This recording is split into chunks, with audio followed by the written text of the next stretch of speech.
పేరు శ్రీకాంత్. ఇది యూసఫగూడ బస్తీ మన చర్చ్ లైన్. ఇది మా చర్చ్కి ఎదురుగానే డ్రైనేజ్ ఫామ్ అవుతుంది. గత 3 నుంచి 4 నెలల నుంచి డ్రైనేజ్లు అన్నీ వలిగిపోయినాయి. లోపల డ్రైనేజ్ వాళ్ళు వస్తారు, కంప్లైంట్ ఇస్తాం, డ్రైనేజ్ వాళ్ళు వస్తారు, జస్ట్ అట్లా మట్టిని సాఫ్ చేసి వెళ్ళిపోతుర్రు. అవి మళ్ళీ చేసిన నెక్స్ట్ డే నుంచే మొత్తం స్టార్ట్ అవుతున్నాయి.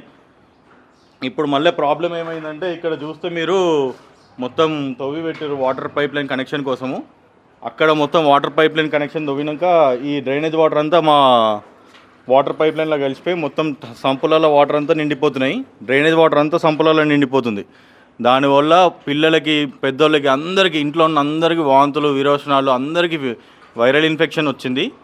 మొత్తం ఇది ఇవాళ ప్రాబ్లం కాదు, దగ్గర ఒక 6 నెలల నుంచి ఇదే నడుస్తుంది. రావడము, క్లీన్ చేయడము, మళ్ళీ ఒక 2-3 డేస్కి మళ్ళీ స్టార్ట్ కావడము.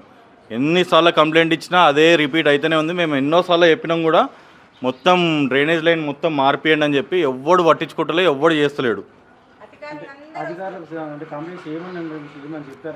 మేము ఇదివరకు ఒకసారి వచ్చారు కూడా, వాళ్ళు మేనేజర్ వాళ్ళు వీళ్ళు వచ్చి చెక్ చేసి పోయారు. సార్ ఇది మార్పిచ్చేస్తాం, మొత్తం లేనంత కొత్తది వేపిస్తామని చెప్పినారు.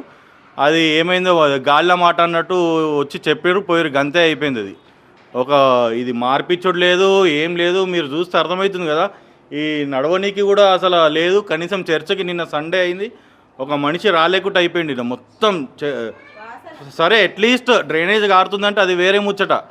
దానివల్ల మెయిన్ ప్రాబ్లం ఏమవుతుంది, వాటర్ భూమి లోపల పోయి, డ్రైనేజ్లు వలిపోవడం వల్ల వాటర్ భూమి లోపల పోయి, లోపల ఉన్న డ్రింకింగ్ వాటర్ పైప్లకి ఈ డ్రైనేజ్ వాటర్ పోయి మొత్తం సంపులల్లో ఇక్కడ ఉన్న అందరి ఇళ్ళల్లో సంపులల్లో డ్రింకింగ్ వాటర్ మొత్తం డ్రైనేజ్ వాటర్ అయిపోయినాయి.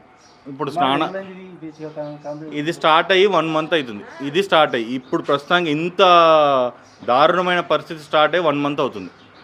1 మంత్ నుంచి మొత్తం ఇదే పరిస్థితి. 1 మంత్ నుంచి మేము అందరం డ్రైనేజ్ నీళ్ళే స్నానం చేస్తున్నాం, డ్రైనేజ్ నీళ్ళనే ఫిల్టరేషన్ చేసుకొని దాన్ని వేడి పెట్టుకొని తాగుతున్నాము. అయినా ఏదో ప్రాబ్లం, ఇంట్లో అందరికీ వైరల్ ఇన్ఫెక్షన్స్ వచ్చినాయి, వైరల్ ప్రాబ్లమ్స్ వచ్చినాయి. అందరికి వస్తారు, చూస్తారు, వెళ్ళిపోతారు, అంతేగాని ఎవడు రెస్పాండ్ లేదు. ఎన్నిసార్లు మేము కంప్లైంట్ పెట్టినాము, ఏం పెట్టినాము. ఇప్పుడు మా వాట్సాప్ గ్రూపులు మీకు చూపించమంటే కూడా చూపిస్తాను. నేను వాట్సాప్ గ్రూప్లలో కూడా మొత్తం నేను కంప్లైంట్ లెటర్ గురించి కూడా మొత్తం అందరితో మాట్లాడుతున్నా. అందరు ఇక రేపో ఎల్లుండో ఇక ఇట్లా కాదని చెప్పేసి మొత్తం గల్లీ ఆల్రెడీ ఒక 1 వీక్ బ్యాకే మా చర్చ్లో ఉన్న పెద్దవాళ్ళందరూ, మా గల్లీలో ఉన్న వాళ్ళందరూ కలిసి ఆల్రెడీ పోయి కంప్లైంట్ కూడా ఇచ్చొచ్చారు. ఇట్లా ప్రాబ్లం నడుస్తుంది సార్, ఇట్లా అంతా నిండిపోయింది, ఎవరు రావట్లేదు, ఏంది అంత చెప్పినాక కూడా ఎవరు రాలేదు. కనీసం అంతకుముందు అట్లీస్ట్ కంప్లైంట్ ఇస్తే బండి వచ్చి క్లీన్ చేసి పోయేది. ఇప్పుడు ఇంత దారుణ పరిస్థితి వచ్చినాక ఎవరు కూడా రాలేదు అసలు.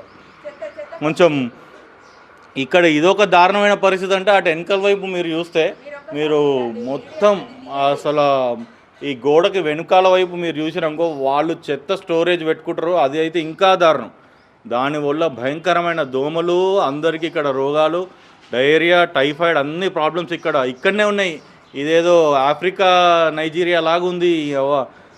హైదరాబాద్ సిటీ పెద్ద సిటీ అంటారు కానీ అది అసలు లేనే లేదు. ఇక్కడికి వచ్చి చెక్ చేస్తే తెలుస్తుంది అందరికీ.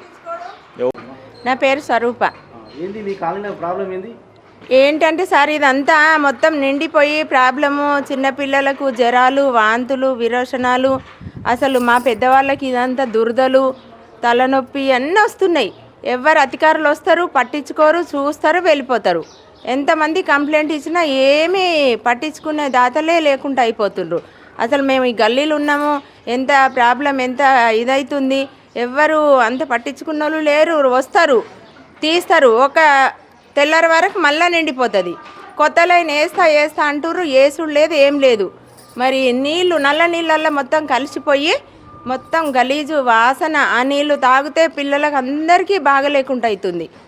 ఎంతగానం చెప్పమంటారా సార్? మీకు ఎంత చెప్పినా ఎవ్వరు రారు. వచ్చినా కానీ వాళ్ళు చూసి వెళ్ళిపోతుండ్రు. ఇక్కడ కార్పొరేటర్ కానీ ఎవరు కానీ ఇక్కడ అధికారులు కలిసాము ఎన్నిసార్లు. మనోళ్ళు పోయి ఫోన్లు చేపిస్తారు, మాట్లాడతారు. మరి ఆ అమ్మ అయితే ఒక్కసారి రాదు, పట్టించుకోదు, అడగదు. మరి ఎట్లా ఉన్నారు ఏందని బస్తీకి లీడర్ అన్నప్పుడు ఆమె రావాలి, పట్టించుకోవాలి, మనుషులది తెలుసుకోవాలి కదా. మరి ఏంది తెలుసుకోకపోతే మేము బస్తీలు ఉన్నట్టా లేనట్టా? మరి ఎంతగానం ప్రాబ్లము ఇది చేస్తున్నాం మేము. ఇట్లా ఉంటే మేము ఎట్లా ఉండగలుగుతాం సార్? మేము అది మోరీలు ఇప్పుడు మాట్లాడండి. అంటే మీరు ఉండండి రమ్మ మీరు కూడా మీరు మాట్లాడమ్మా. అన్ని నెల 2 నెలల నుంచి మొత్తం అయితే మస్తు ప్రాబ్లమే ఇప్పుడు. ఎప్పుడు అంతే 2-3 రోజులు ఒక రోజు బాగుంటుంది, రెండో నాడు మళ్ళీ కొంచెం ఒక రోజు వస్తారు చెప్పంగా ఇక 2 రోజుల నాడు ఒక రోజు తెల్లారి బాగుంటుంది, మళ్ళీ తెల్లారి వస్తూనే ఉంటాయి. ఏ అధికారులు ఎవ్వరు వచ్చినో లేరు. మళ్ళీ డంపింగ్ ఆడి ఒకటి ఈడ అక్కడ ఉన్నది తెచ్చి ఇక్కడ పెట్టింది సార్. మాకు ఇక్కడ పెట్టే వరకు అది ఒక్కొక్క రోజు వాసన వస్తుందంటే అసలు మేము డోర్లే తీసుకోము ఇక ఇంట్లో ఉండి. చిన్నపిల్లలు ఎట్లా ఉండగలుగుతారు? అగో ఆ అబ్బాయి ఎంత చిన్నగా ఉన్నాడు, ఆయనను ఎంత పట్టుకోగలుగుతామా మేము? ఎంతసేపు ఇంట్లోనే ఉంచితే ఆ పిల్లలకు కూడా ఇబ్బంది అవుతుంది, మా పెద్దవాళ్ళకి ఇబ్బంది అవుతుంది, మా భర్తకు కానీ మాకు కానీ పిల్లలకు కానీ కోడన్లు, మాకు చిన్న పిల్లలు మన్మరాన్లు ఉన్నారు చాలామంది, 5 మంది పిల్లలు ఉన్నారు ఇంట్లో. అందరికీ ప్రాబ్లమే అవుతుంది. మళ్ళీ మా ఇంటి నిండా అగో పెద్ద ఆమె ఉంది, మేము వాళ్ళ వెనక ఉన్నోళ్ళమే. అసలు ఏమీ వాసనతోటి భరించలేకపోతే అధికారులు పట్టిస్తున్నారంటవా? ఏం పట్టించుకోరు, ఎవరు పట్టించుకోరు, రారు, చూడరు. వచ్చినా వాళ్ళ దగ్గరికి పోయి మేము అడిగినా కానీ వస్తామంటారు, అంతవరకే. ఏ అధికారులకి చెప్పినా కానీ వాళ్ళు ఏమి వస్తలేరు సార్, పట్టించుకుంటలేరు. మళ్ళీ చెత్తదాని కోసం అయితే మాకు చాలా ప్రాబ్లం అవుతుంది సార్. ఇదొక్కటి మీరు దయచేసి అన్నిట్లల్లో చేయాలి, మరి మంచి చేసేదే ప్రయత్నించండి మాకు మాత్రం. పేరేమమ్మా? నా పేరు సునీత. ఏంది మీ కాలనీ అసలు ఈ ప్రాబ్లం ఏంది? ఈ గల్లీలోనే ఉంటుంది ఇక్కడ. మరి ఇక ఎట్లాగా పాత్రలు నిండి మోరీలు నిండి ఇట్లా చిరాకు ఉంటే జ్వరాలు వస్తున్నాయి, మాకు బాగుంటలేదు. ఇక్కడ చర్చి ఒకటి ఉంది, చర్చికి వెళ్తాం, వస్తాం లేకుండా అయిపోయింది. మరి మీరే మరి పెద్దలు ఎవరు న్యాయం చేస్తారో చెయ్యాలి కదా. అంటే అధికారులు చెప్పారా మీరు? మా అధికారులకు చెప్పాలి, ఆ అబ్బాయి చెప్పాడు కదా. మీరేనా మరి న్యాయం చేయాలి ఇక్కడ. మరి అంత నిండిపోతుంటే జ్వరాలు వస్తున్నాయి, అన్నీ బాగుంటలేదు, ఇల్లు దురదలు వస్తున్నాయి, డ్రైనేజీలు నీళ్ళు కలిసిపోయి మరి అంతా ఎలర్జీలాగా మాకు వచ్చేస్తుంది. మరి ఇక్కడ ఇది అంటే వాసన ఎంత మీరు ఎట్లా నడుస్తున్నారు మరి? నడవలేకపోతున్నాం, వాసన చిరాకు వచ్చేస్తుంది, మాకు ఉండలేకపోతున్నాం. గల్లీ అంతా అట్లానే ఉంది మొత్తం. ఎన్ని రోజులు అయింది జరిగి? ఇది ఇట్లా ఉండబట్టి ఎన్ని రోజులు అవుతుంది? ఉంటుంది 4 రోజులు మట్టి. అలాగే ఒకటి నిండుతూ ఉంటుంది, ఇంకోటి వస్తూ ఉంటుంది. ఇలాగే ఉన్నాయి, ఈ గల్లీ అంతా అలాగే ఉంది. ఇల్లు ఎక్కడమ్మా? మా ఇల్లు ఇక్కడ ఎదరదుగా. అవునా? నా పేరు సునీత.